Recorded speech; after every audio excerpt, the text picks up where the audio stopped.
Tonight we're talking about 5 reasons why your car battery can go bad.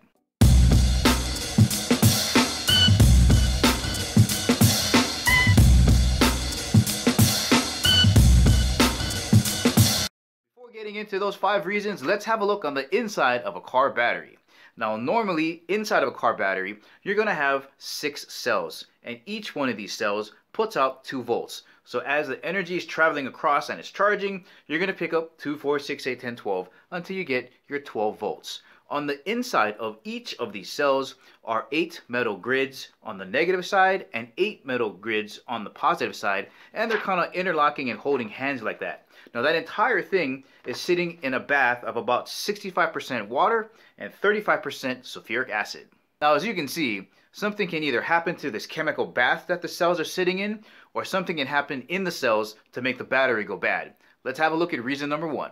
Alright, let's talk about reason number 1, and that is a bloated battery. So you open up the hood of your car, you look at your car battery, and you see that battery casing just bloating out like that. And normally that's due to overcharging. And I'm not really referring to you physically taking a car charger and overcharging your battery. That can happen sometimes, but with modern battery chargers, that's not really a concern.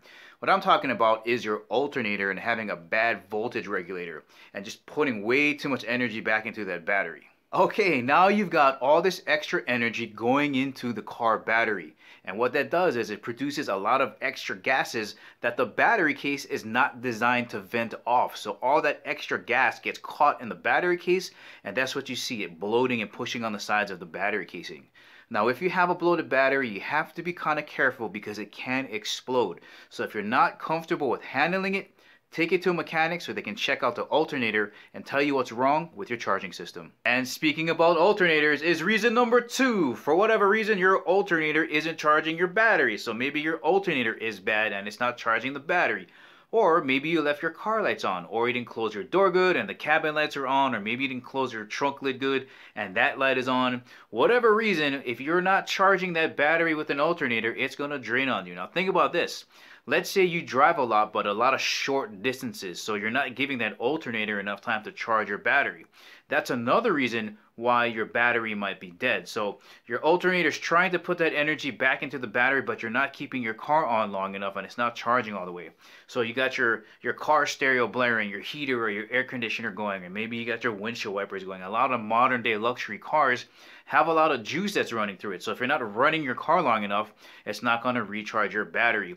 And that can also lead to battery stratification, where all the acid and electrolytes fall to the bottom of the battery and you're not getting that cold cranking amps on the top. So the second reason, your alternator is not charging your battery.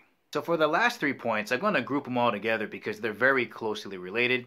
So to point 3, it's all about how old the battery is and how hot it is where that battery is being stored at. Now age is important because the older a battery gets, the more water it's going to lose. So that line of bath in here where the plates are sitting in is going to slowly drop, and you're going to lose the performance wherever that line decides to settle, and corrosion is going to slowly start to settle in. Now corrosion, once it settles in these plates, is going to make it very difficult for the electrons to enter in and out. Now heat plays a very important role because it's going to speed everything up. The water is going to evaporate quicker, corrosion is going to settle in quicker, and that's why out here in the desert you might get 2, might get 3 years out of your battery depending on where you store your car. In a garage, outside it's not the best.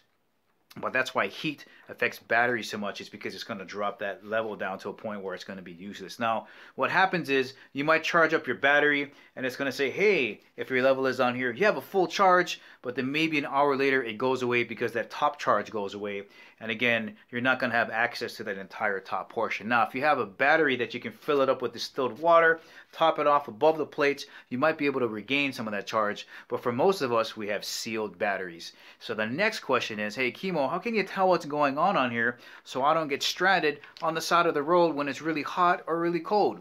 Well, tune in tomorrow. I've got a really good suggestion. But for now, that's the ending for the video as to 5 reasons why your car battery goes bad. So guys, if you liked the video, please give me the thumbs up. If you haven't subscribed to Chemo 365, please do. And remember, I'll catch you guys later.